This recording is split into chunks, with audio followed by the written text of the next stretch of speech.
I'm Al McFarlane. Welcome to The Conversation with Al McFarlane. I'm glad to be here and glad to have you along as well. Kudos to all of our listeners here on KFAI.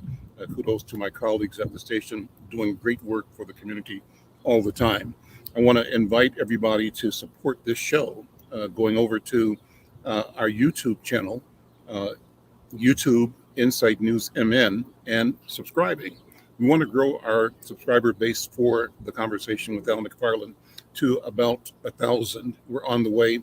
We need your help. And the way you help us is by taking a minute, going over to YouTube, Insight News MN, and subscribing. Of course, share and like. Tell a bunch of your friends that this important conversation is going on right now, and they should join us as well.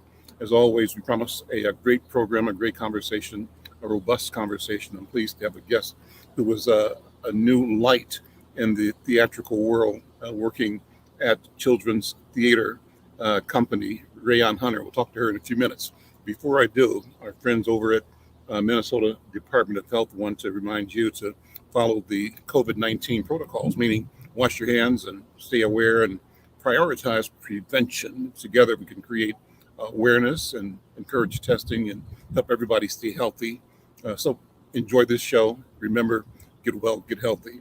Well, we start the program often with what we call hot topics. And, this week yesterday, celebrating in Minnesota for the first time, Juneteenth as a formal holiday. We've joined a number of other states in the country and the federal government in recognizing Juneteenth as a federal holiday. And yesterday at insightnews.com, we posted a story that kind of gives you the background. The story is entitled "The Story Behind Juneteenth and How It Became a Federal Holiday." I'll read a couple of paragraphs just so that you know, if you're not up on Juneteenth, what it's about. And this story says that, Black Americans, many Americans are celebrating Juneteenth to mark the day in 1865 when the last enslaved people in the United States learned they were free. For generations, Black Americans have recognized the end of one of the darkest chapters in U.S. history with joy in the form of parades, street festivals, musical performances, or cookouts. The government was slow to embrace the occasion. It was only in 2021 that President Joe Biden signed a bill passed by Congress to set aside Juneteenth, or June 19th, as a federal holiday. And just as many people learn what Juneteenth is all about, the traditions are facing new pressures like political rhetoric, condemning efforts to teach Americans about the nation's racial history, companies using the holiday as a marketing event, and people partying without understanding why.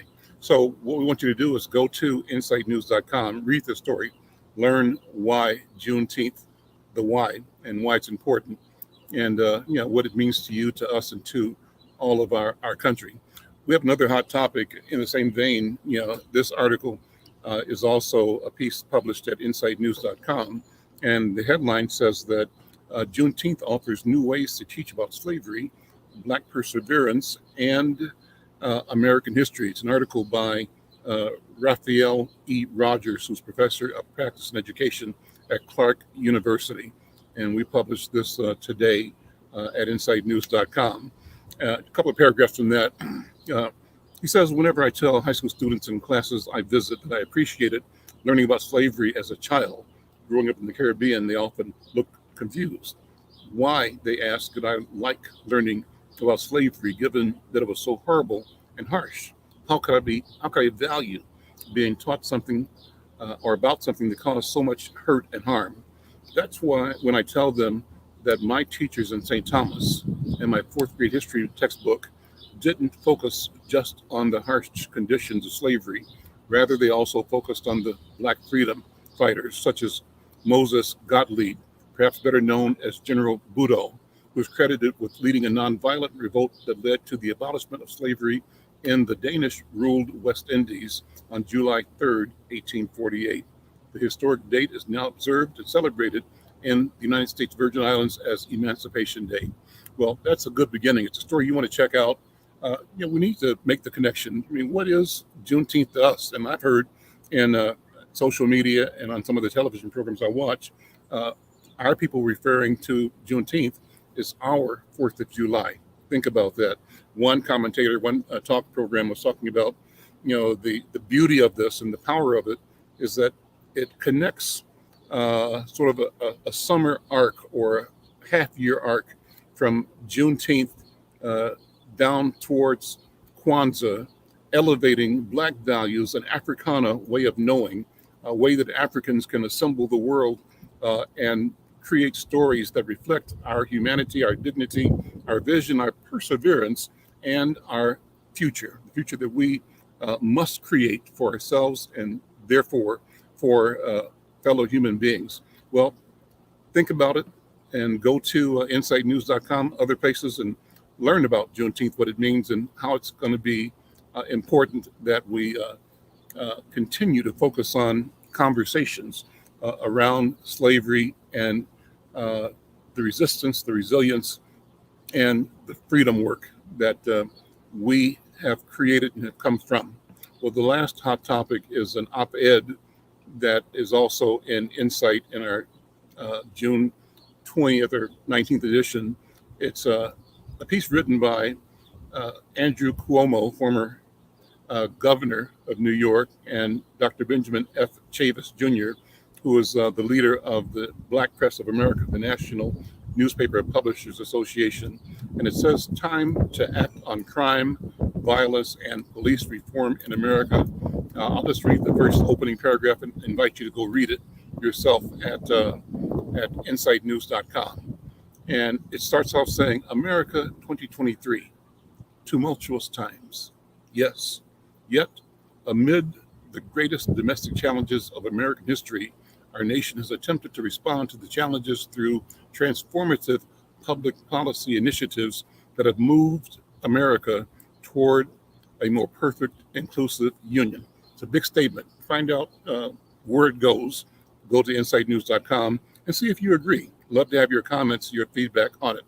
Well, let me go now to introduce our guest today. And as I do that, I want to invite you who are listening again or watching, listening on KFAI, to get a minute, log on to YouTube, Insight News MN, and subscribe to this program and share it with your friends. We want to grow our subscribers, and I want to thank you again. Just so you know, we stream this program live on 2 YouTube channels, the Insight News channel that I've been referring to, but we also stream it at Black Press USA. We stream it on 3 Facebook platforms. My personal one, Facebook Al McFarlane. We stream it on Insight News Facebook. We also stream this program on Black Press USA Facebook.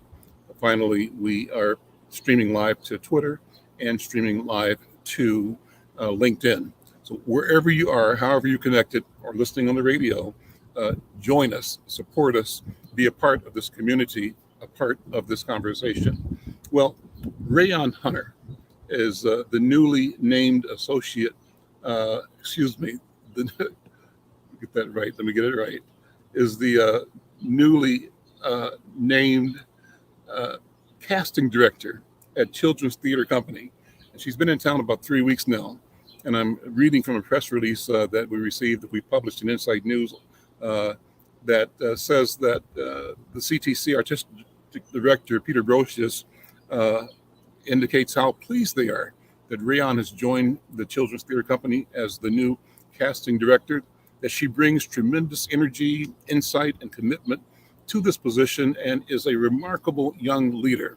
She has extensive experience from her time as associate casting director at the Alliance Theater in Atlanta, and from working in casting at the St. Louis Repertory Theater as well. Well, Raiyon, welcome to Twin Cities. Welcome to CTC. Good to see you. How are you doing?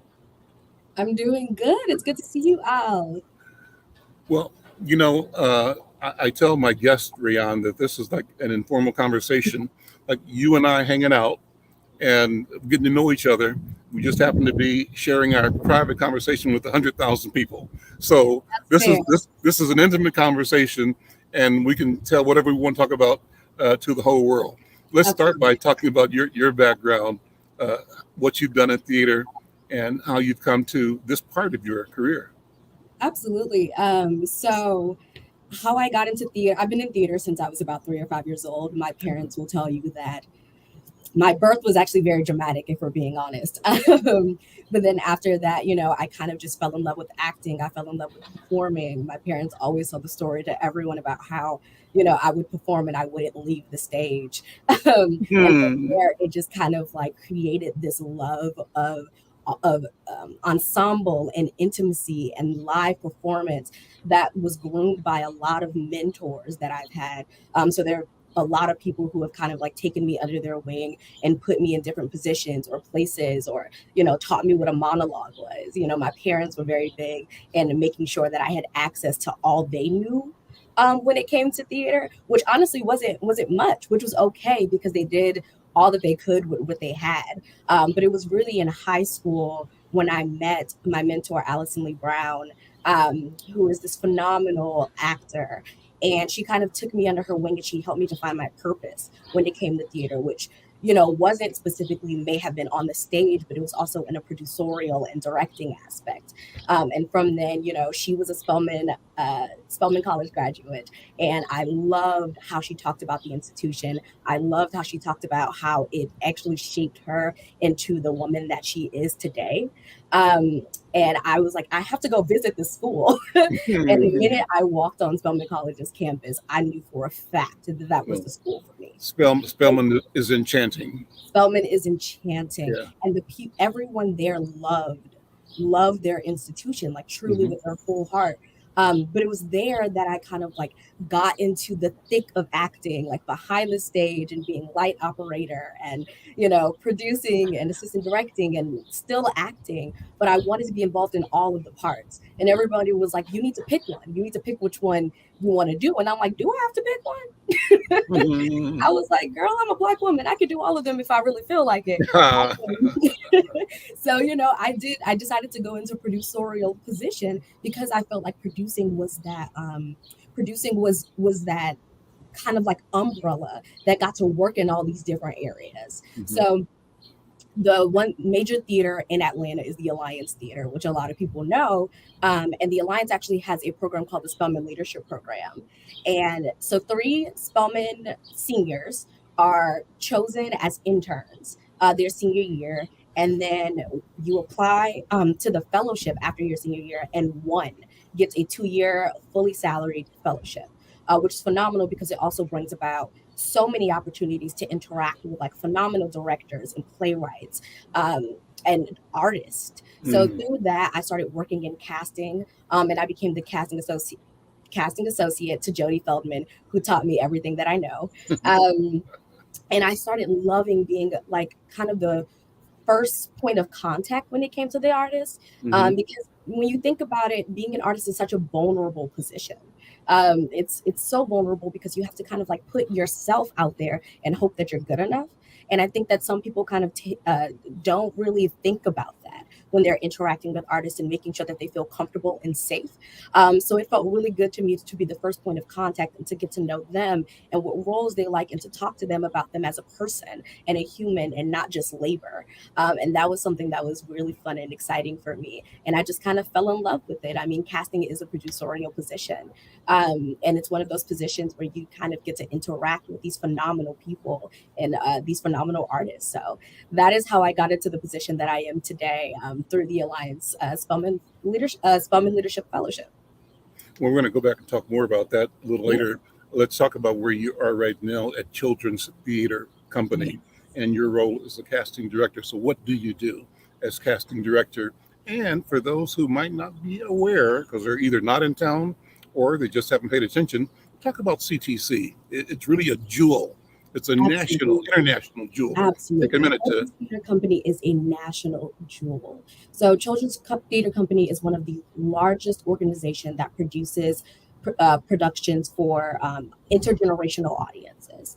And it has been doing the work of molding these young performers and getting their love of theater for so many years. so many years led, and most of them those years led by Peter Brocious, who is phenomenal artistic director of the organization. So what I do at CTC is I am the casting director, so I cast all of our productions. And there's a kind of a little misconception with casting. I think a lot of people think that the casting director makes the final decision when it comes to shows, but really our job is to recruit and to find the best artist to put in front of the director. So if the director is really looking for a feisty 10-year-old girl to play this role, my job is to find everyone who's in our database who fits that description, and then also go out into the city and recruit and find artists who I can put in front of the director and say like, hey, these are phenomenal people, and give them the best selection for them to choose from. So So that is you get people who are already acting, but you also find people that you introduce to the yes, craft, right? yes. So there are people who are already acting, but there are also students who, and this is will be a big part of my position in the recruitment of it all. My position will be going out into the city and finding those diamonds in the rough, and those students who didn't have that, who may not have had those opportunities to be a part of theater without someone coming and saying, you are so talented. Mm. And the reason I kind of sit there is because that kind of used to be me. My parents did all of they could with what they knew about theater. And I used to be the student who was so into everything. And my parents, like my mom, going around asking people like, do I need to get my child an agent? How do you even get an agent? Are you supposed to like pay for it? Like what like all of the questions, Mhm. how do I actually get in theater? How do I audition? How do I get in front of these people? What are headshots? All of Mhm. those questions you usually don't have the answers to. Mhm. And it took my parents a long time, it took me a long time to figure out what it meant to be in the theater Sure. industry. So, being in this position where I kind of get to pay it back and go into these schools and also look at those students and say, like, you have that twinkle in your eye. Do you want to do, like, is this something that you want to pursue? And then getting them into classes here and then eventually getting them into productions is just something that warms my heart, and it makes me really, really happy that it something that I love aligns with CTC's mission. Well, so Rayon, walk me through a couple of encounters. First of all, to our listeners, you're listening to Conversations with Al McFarlane. My guest is Raiyon Hunter. She's a new casting director at Children's Theater Company. And we're just hanging out, having a good conversation. Raiyon, as you're talking, walk me through a couple of casting scenarios because I'm trying to imagine how that happens, how it takes place. Mhm. And let me set up a couple of scenarios. One is a 12-year-old kid out of North Minneapolis who's done some choir work at say New Salem Baptist Church, and maybe done a school play at one of the neighborhood schools, who thinks he should be, and he loves he's in, enjoying performing and being in an ensemble. Yeah. How do you connect with that person to identify, number one, that he has potential and that his interests can be supported and nurtured? That's question one. Question two is you're looking for somebody and you don't know where she is, Hmm. but you're at the mall, and what instincts? I mean, how do you go ask somebody, ask a parent? What happens? Yeah. Okay. So I can answer those questions in a multitude of ways. So for the Okay. first one, I would just tell him, going up to someone and saying, like, hey, I see this talent in you. Would you be interested in taking a class? I'd love to, give you my email and for us to set up you coming into a classroom for our TAT sessions at Children's Theater Company, or a one-on-one with me. Like, hey, I'd love to see your talent anymore. I'd love to work with you a little bit. So, hey, why don't you come to the theater and, obviously bring your parent, come to the Mhm. theater, Yeah. bring your guardian or your caregiver or your parent, and let's sit, let's play, let's do some improv. Let's, sing a little song. Let's figure out where those talents lie. And then let's figure out the best classes in order to mold those talents. Because it really is a skill. As much as raw talent can get you far, skill and craft will get you even farther. Yeah. And that is where I guess a lot of people don't think about. It's like, yes, talent, put them on the stage, but the reality is you have to make sure that the student can last 9 shows a week. You have to make sure that they are taking care of their voices. You have to make sure that they're preparing in the way that they need to. So there's a lot of tools that you have to have that are preliminary conversations before we can get them on the stage. And then the second is, I'm looking for someone. I put out calls everywhere. I will go on Facebook and say, hey, we're looking for a 10-year-old actor to do this. But the reality is, and this is along with Jodie Feldman, because I watched her do it so much, she will see a young performer walking down the hallway, just singing and dancing. And she will go up to their guardian or their caregiver and say, I would like to see them. She's like, can I give you my email and can you send me a picture of them, and then we'll have you come in and we'll work with you. But I feel like they have something and I really, really want to see it. So I've learned from that. That's got to make a parent's day, a guardian's day, to have someone notice the person that you're responsible for, because you thinking that my good stuff rubbed off on the kid, right? And so it's a testament to you that the child is reflecting and revealing skill and talent, and interest. Yeah, that's got to make them feel good. And kids are inherently artists. That's the thing as well. Like, kids have this imagination that doesn't have to be brought out most times. It's just there, and if you do have to bring it out, it usually takes one question to crack that ice and to get them to explode into the full imaginative space that they would in private. So it really is a lot of comfortability, a lot of making sure that they know that they're talented and they're cared for. And then when you kind of open up that playing space, you kind of see them unfold. And, some performers, it takes a little bit more than others. But for most of them, it really does take someone like genuinely interested in saying, like, I see you. So let's and playing with them as well. And I think that one thing I talked about is, like, adults don't like to, we stop ourselves from playing because we think that it's childish. But really, when it comes to theater, the whole world is play. The whole world is like, let's act like we're lions and figure out, what this production looks like. So when you're an adult playing and they feel like they have permission to play as well, then it just opens up this new world. So as casting director, you're casting both adults and children, right? All ages for productions. What projects are you working on currently?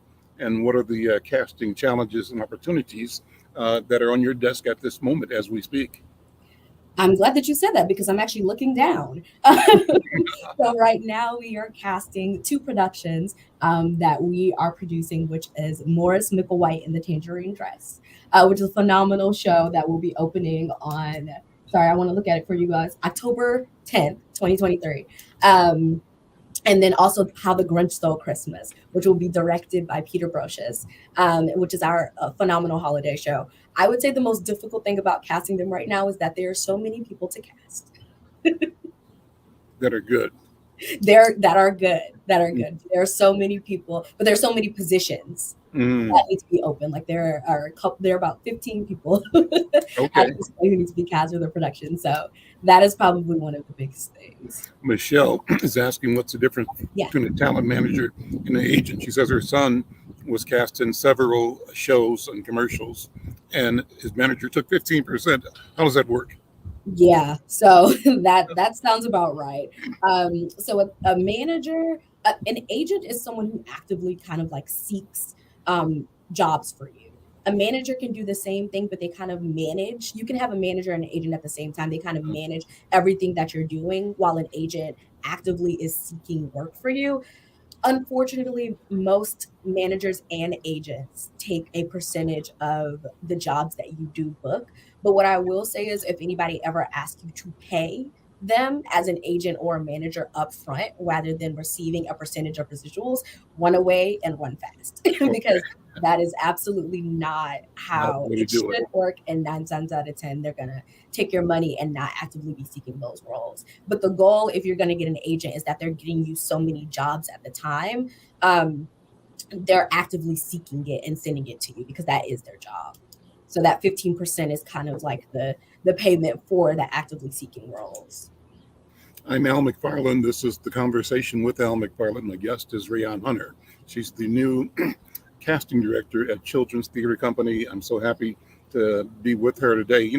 Children's Theater, Raiyon, has been a regular on this program and also a regular feature in Insight News, because we value the phenomenal work and the impact that you have on individuals and on community, on elevating art and the access to art Mhm. for our people, for people in general. So kudos again to you and to all of the team over at Children's Theater Company. As we said earlier, it's a national treasure. It's a big organization, but it's a wonderful organization as well. Uh, what shows are going on right now over there? You're prepping for two shows, October and Christmas. Those will be the first ones. You've done Yes. the hands-on casting, but in the meantime, what's going on at Children's? Unfortunately, we just closed. Well, unfortunately, fortunately, we just closed An American Tale, which is a phenomenal production that we just had. So we're kind of in between periods at the moment, and we just finished our season. So, if we talked last week, we would have been in the last week of the show. But, it's okay. Mhm. That's fine. You're from New Orleans, you told me. Absolutely. Talk about New Orleans. Uh, Welcome to Minnesota. 3 weeks Thank here. you. First impressions. First impressions of Minnesota. Yeah. Had you been here before? Okay, so I have been here before, and I have been here in the winter. It Uh, was about 2 degrees outside, yeah. and it was the shock of my life. It was the weather shock of my life because I grew up in the South. So in New Orleans, if it gets below 35 degrees, most people are shutting down the city. Mhm. No one's going to school. Pipes are frozen. Yep. It's terrible. So it was just interesting to feel, 1 degree. And I heard that it gets in the double negatives here. So I cannot say that I'm excited to see what that feels like. But yeah, New You'll Orleans. be witnessing that this year. I can guarantee you. Yeah. Yes, but my first impression of Minneapolis, which is similar to New Orleans, is just the arts. I one thing that I really realized about the city is that the arts are so respected here, which they should be because they are quite literally life changing. But I love how people appreciate it and love it here, whether it be visual art, theater, dance, or music. That's something that I love about my city, the fact that art is everywhere. And sometimes doesn't even have to be defined. It just is. Like you watch something happening on the street and you could call it theater, but it really doesn't have to be defined as theater. It quite literally is just art. And it is the culmination of the city within itself. So one thing that I appreciated about Minneapolis was its love for the art. Take me back to, you said you've been acting or on stage, around stage, or thinking stagecraft since you were 3 years old. Do you remember Yes. a story from your first foray into being in front of the public or a public? If it's your sisters and brothers or mom and dad, or what's your early story that What's the set you early on the path? Yeah. that set me on the path? So I remember my first ever acting camp was when I was 8 years old. It was at Anthony Bean Community Theater, which is a phenomenal acting camp run by Anthony Bean. And he's been running it for years, and there's so many young Black kids who have gone in and out of that camp who have been in the industry. And my dad loves to tell this story, and I'm kind of embarrassed telling it now, but I will.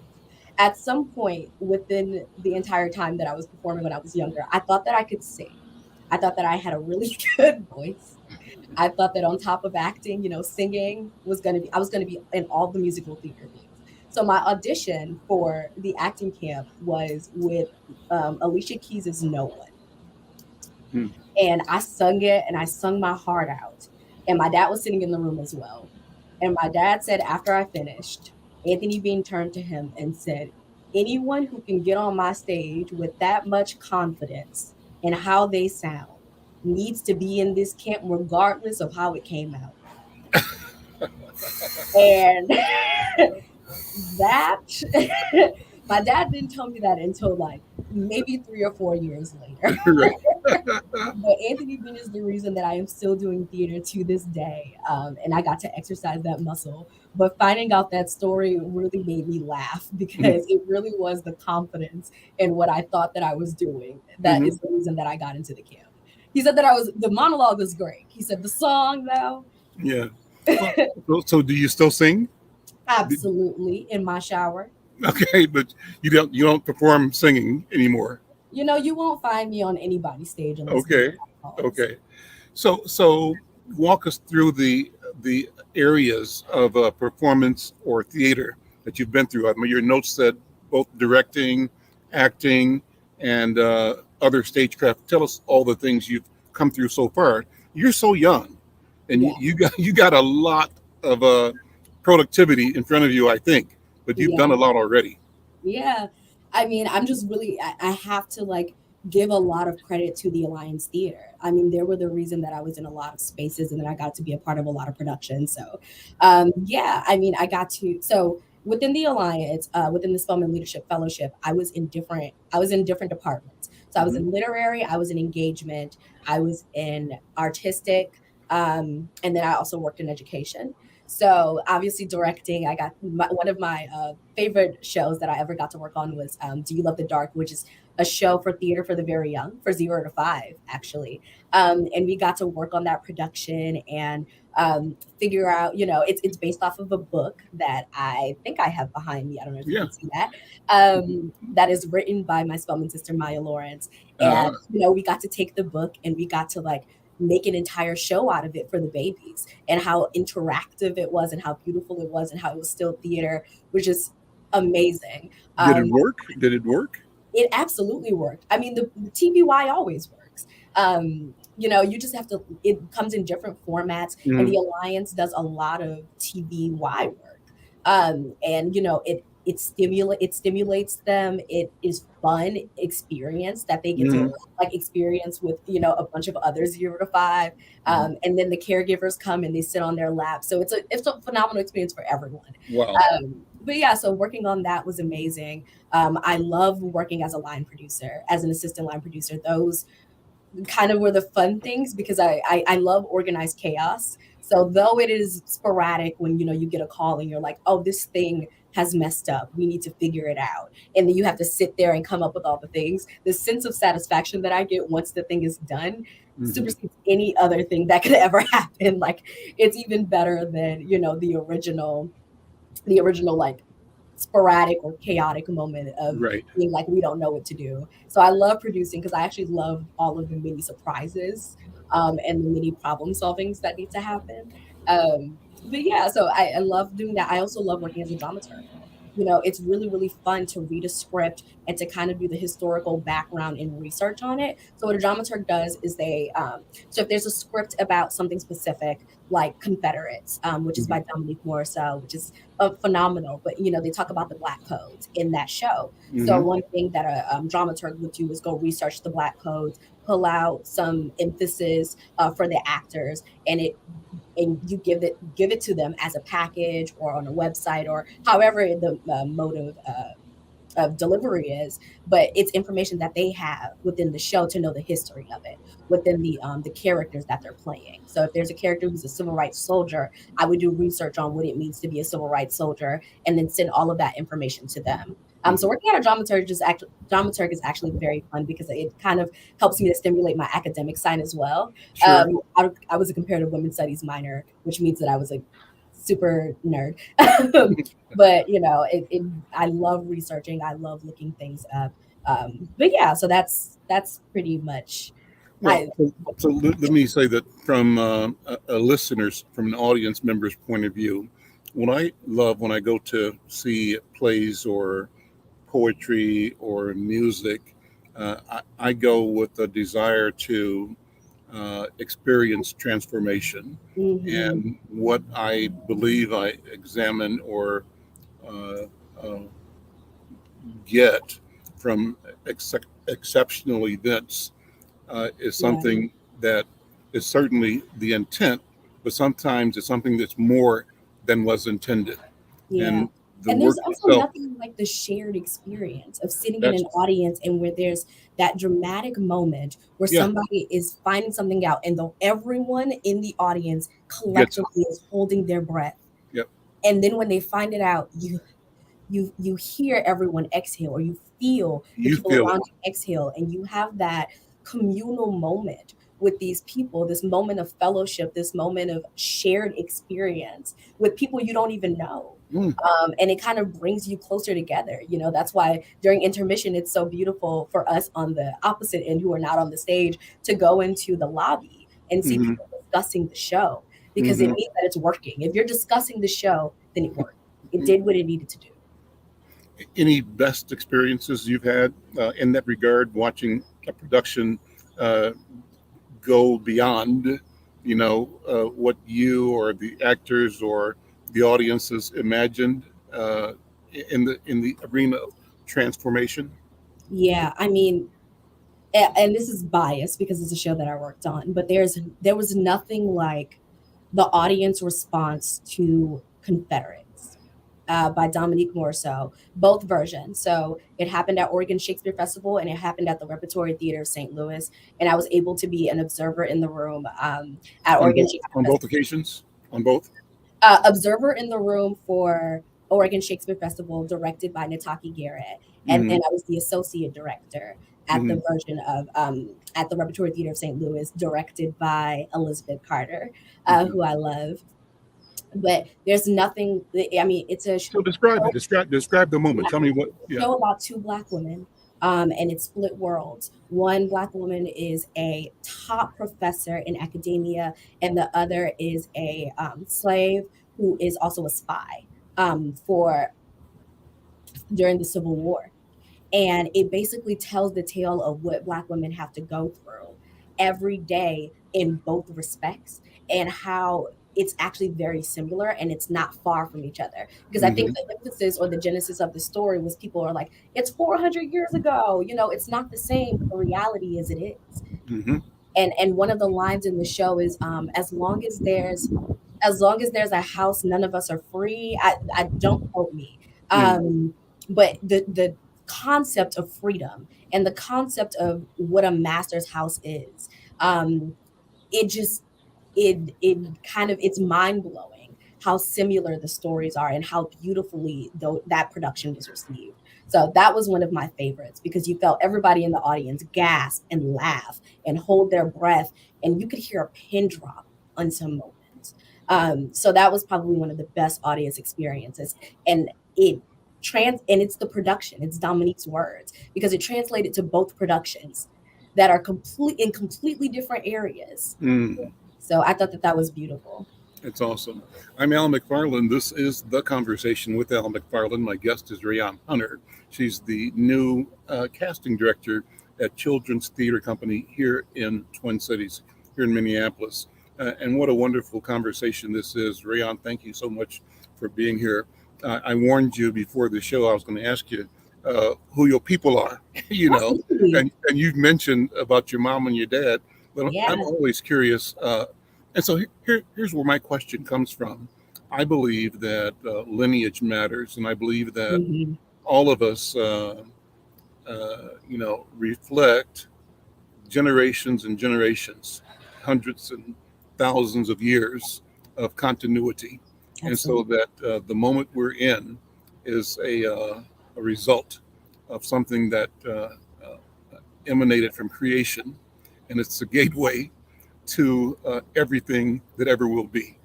I agree. That's how precious this conversation and this breath is. That's my point of view.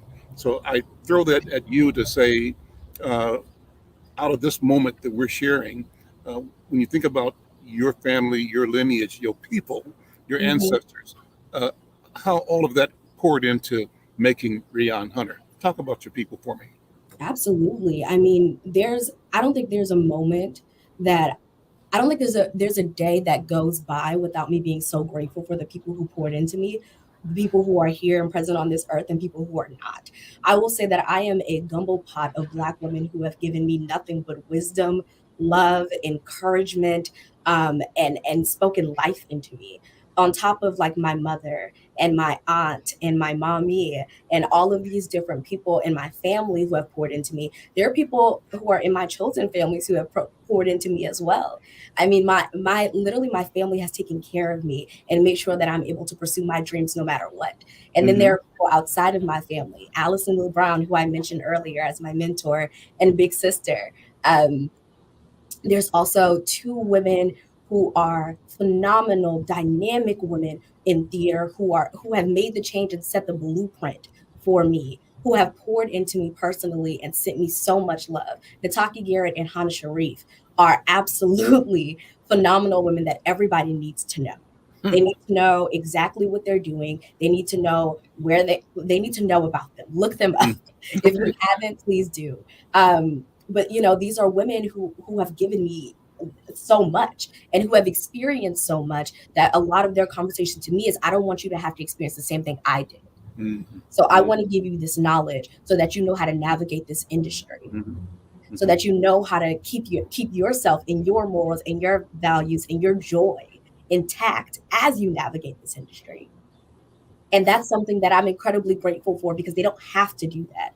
I think we Sure, have this sure. entitlement of like, people need to give back, but you really don't. Mhm. I do believe too much is given, much is required. And much Mhm. has been given to me and much is required of me to do. But at the end of the day, we have to realize how much energy it takes to be a Black woman who is leading an industry, who is at the top of their field. And then on top of that, also has to make time to give back to the next generation. Mhm. And we have to give grace. Mhm. And so I ask you, how do you, um, both with joy and knowledge and awareness, navigate the challenges? Because we, African people, Black people, live in an environment that is hostile, Hmm. come out of a hostile experience, right? And like you said, in describing one of the plays, people think the message in Confederate was about then, but it's about Hmm. now as well. So Hmm. how do you navigate with confidence in a way that your spirit and your drive are not diminished or destroyed or dampened, but really rather continue to grow and flourish with the work you put them to and through? How Yeah, does that work for you? absolutely. I have two answers to that, and it's I'm a Christian woman, so I love it. You've got two answers to everything. That's I do, wonderful. I do. Go I ahead. will always have multiple answers because there will be Sure. nothing that is There singular. you go. There you But the first one is God. I know for a fact that God never puts me in a place that He doesn't expect me to get out of, and He will never give me more than I can handle. So I always believe that, and I always have faith, and I think that's where a lot of the confidence comes from as well. Because no matter what situation I'm given or that's put in front of me, I know the fact that I wouldn't be there if God didn't know that I can do it, which go. Right. pushes me to Right. fight even harder to make sure that I do it. And then I think the second is community. It's always beautiful to text a mentor or a big sister and say, "Hey, I really need to talk. I'm confused. I don't know how to navigate the situation. Please help me." And the one thing that I like to do is if I have a situation, I like to bring it to multiple mentors and try to kind of get the sense of the heat of like, Hmm. which way What should you I think? be leaning? What you think? Yeah. Yeah, and then I kind of like take my gut and I'm like, all Hmm. right, I feel like this aligns with where I am in the moment. Hmm. But yeah, community. I mean, family is there for me all the time. My friends, if they see that I'm too caught up in work, they'll take me to go get ice cream or they'll make me, Sure. go get a snowball. That's a New Orleans thing. Right. To make sure that I'm still keeping that sense of joy and intact. So I think community is important no matter who you are, to make sure that you have people around you for different reasons. I do have the people who will take me out of the house when I need to get out of the house. I Sure. do have the mentors to go to when I have, questions or I have situations that I need to navigate. And then I do have big sister aunties when it's personal things that aren't, work things or Hmm. industry things that I need to Hmm. navigate as well.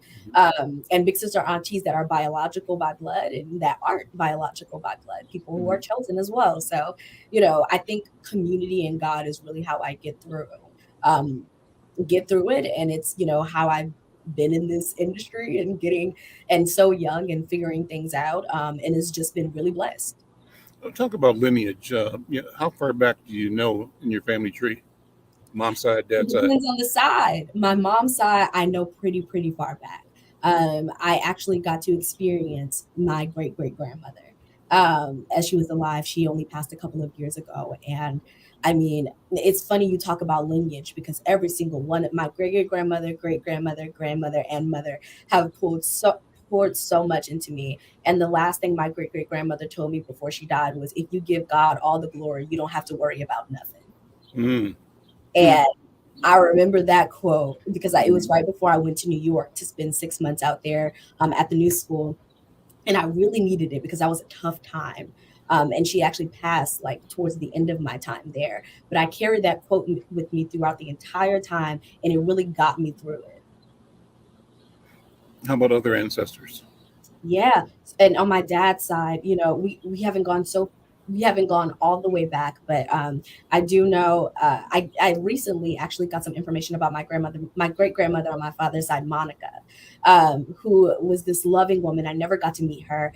And, my family was just telling me that, she loved to cook. She loved to host family gatherings. She loved to get people together and create community. And it was so funny that they said that because it's something that I kind of innately do. Like I love just getting people together and putting people in contact with people and creating community. So when they were talking about this, it kind of sat in my heart a different way, realizing that, this is something that has actually been passed down to somebody I haven't even met. I have traits of a woman who is my ancestor, who, is in my family, but I've never met her. I never got to speak with her.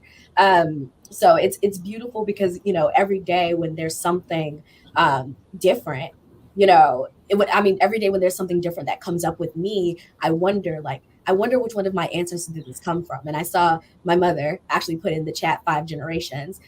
So my family before 2019 actually had 5 generations alive. And I was, actually, yeah, 5 generations alive. And I would think I was the youngest in the generations at that point. Yes.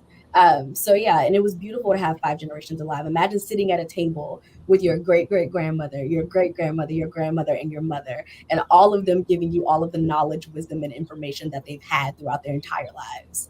I mean, it was a blessing, truly. So in the chat, that note from about 5 generations, that's your mom, Miss Titi? Yes, that is my mother. Amazing. Wonderful. Well, thank you for the comment. And please say more, Miss Titi. Be part of this Do conversation not say more. Thank you as very well. much. No, this is so cool. And so, do you study your family beyond America? Do you have connections in the Caribbean? Are you aware of your African connections? How far? I'm glad that you asked that because I wish I knew. I mean, I've always, and not to talk about the government and things, but I taking the test I've always been a little bit skeptical of because of where that information is going, and I don't want to come off like a conspiracy theorist because I'm not. But I've just never gotten around to actually taking the test and figuring out what that lineage looks like. And I think my family, on my dad's side, we have tried. Clementine Hunter, who's a phenomenal artist, folk artist as well, is actually my aunt, my great great great aunt, which is something that we found out a couple of years ago, but we haven't really traced that family tree back, and it's something that I'm really interested in doing, because there is that sense of like you wonder what your heritage is. You wonder, what I love a good rhythm. We're from New Orleans, like the rhythm runs through my body, but I wonder where that comes from. I wonder where that innate kind of like sense of rhythm and love and sound and music comes from. So I asked you before the show when I said the things we'll talk about. I'm going to ask you, what's your mission? You've said it already, but I'm going to ask you again in a very plain, straightforward way. Why is Raiyon Hunter on the planet? What's your mission? What's your work? I mean, I have my passion and I have my purpose. My passion is theater. My passion is my love of people, but my purpose is to create space for BIPOC women within the theater industry. It is to create space. It is to create access. It is to create job opportunities. It is to let people know that we are here. And it is to uplift our stories. If I could uplift the story of any BIPOC coming of age little girl, then I will. And it's just something that I love to do because it's something that I sought when I was younger. It's something that I wanted so badly. I love to watch That's a Raven. I love to watch Penny Proud, even though it was animated. I love to watch True Jackson VP with Kiki Palmer.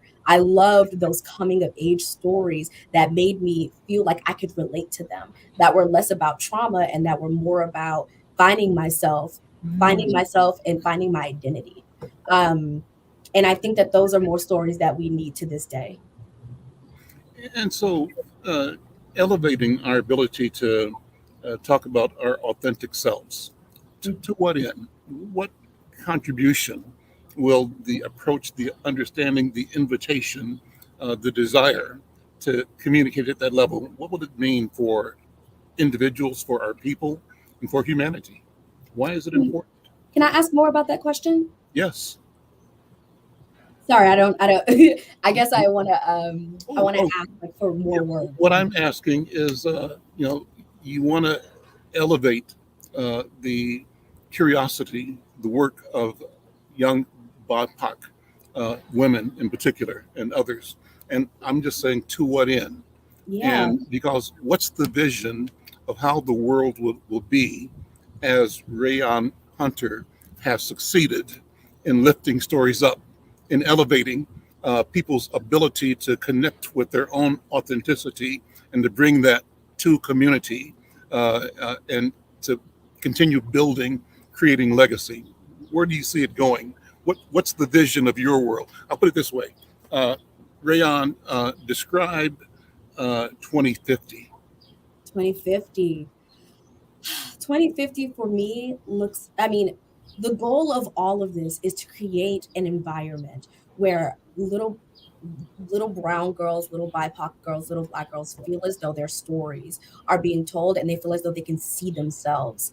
But when they see themselves, they also see a whole person. It's not just an activist. It is not just someone who has to break out of the system, but I want that innate sense of wholeness. I want little BIPOC girls to feel whole. I want them to feel joyful. I want people to see them as whole and joyful and nuanced and having more than just these tropes and these stereotypes that we see. So my goal is like representation, and I feel like representation in the long run makes it to whereas you if you are told that you are important, that you are special, that you are whole, that you are a human being, and that you are loved, and your story matters.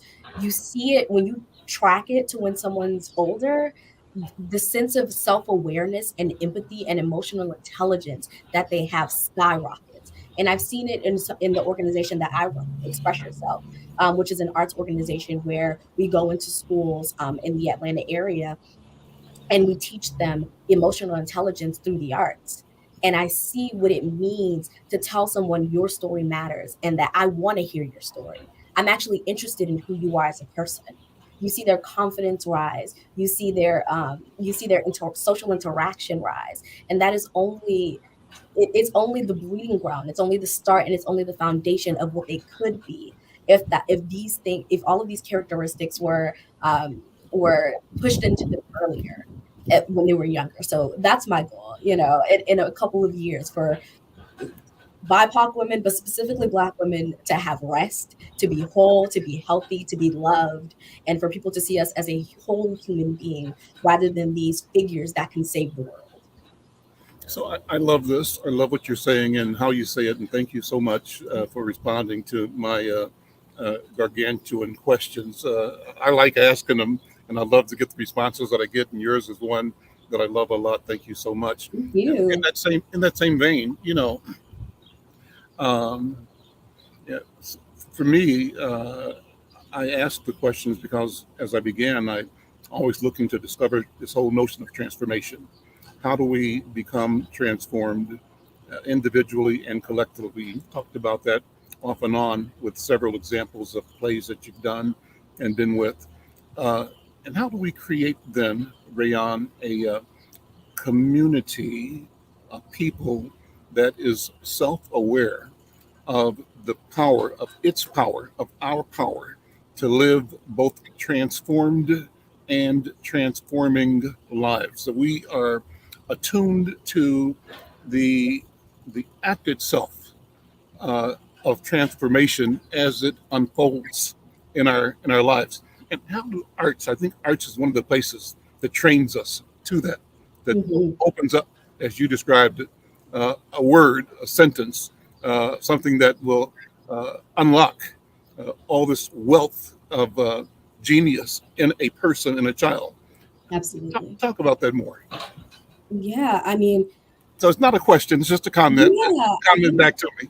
yeah. But I always have multiple responses to any answer. Sure. um, and I feel like that's something that we're discovering, that we're trying to figure out. What does it look like for us to create that community? Who does that community consist of? Yeah, I think that those are big questions that we're trying to literally discover and find the answers to. Something you asked earlier was, you know, something about the invitation. and how does the invitation come? And I think Nataka Garrett has a brilliant interview where she talks about the invitation, and she talks about how you can't isolate someone for hundreds of years and say that you are not invited into this area, and then the one time you say, oh, we would like you to come now, expect them to show up. And expect them to understand that the invite is genuine. It takes a while to earn trust. It takes a while to earn all of these different things. So the question of like, how do we create this community? I think we need to start asking ourselves, what does the community look? What do we want the community to look like?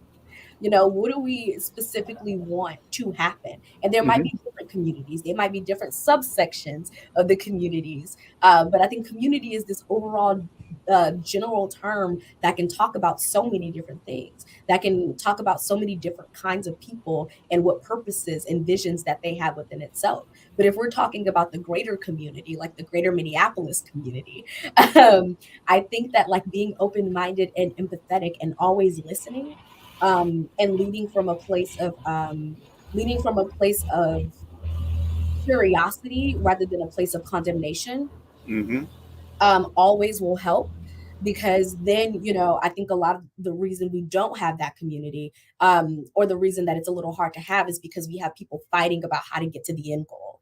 What for people who we think are in the community with each other, like I talk about this a lot, like intergenerational women, we're coming from different areas and trying to find this like we're going after the same goal but in different ways, and we're condemning the other way that the person does it, instead of coming together and saying, okay, we have these two ways of doing things. Yeah. Let's figure out how to get there together. Yeah. Why don't, when I pull, you push, or when I push, you pull? Like, let's figure it out. It's rarely either or. It's usually both and. It's both and. Yeah. And I've had to talk to several people who have had comments or who have had insight on, how BIPOC people decide to come at a challenge. And I'm like, how in the world can you judge how somebody is trying to navigate systematic racism? Please explain that to me. But then, outside of the community that we talk about, people are butting heads because people have a difference of opinion and we can't find a common ground. And no one wants to find a common ground. Now, if your common ground is rooted within my oppression, that's something different. But I think there is a level of humanity in finding that common ground, and it comes from a lot of conversation. So yeah, you have to be open to conversation, open to opinions, and not quick to condemn or assume. I think those are the only ways for that to happen and for us to engage in conversation. Raiyon, thank you so much. I have to call it quits for now. I want to tell our listeners, I apologize for all the ambience. I'm on my deck in North Minneapolis, and they're building a park across the street. But I think that's part of the theater of the moment. Yes. What makes community. So enjoy. I'm Al McFarlane. This is The Conversation with Al McFarlane. My thanks to Raiyon Hunter. And thank you, listeners, viewers. We'll see you next time. Take care.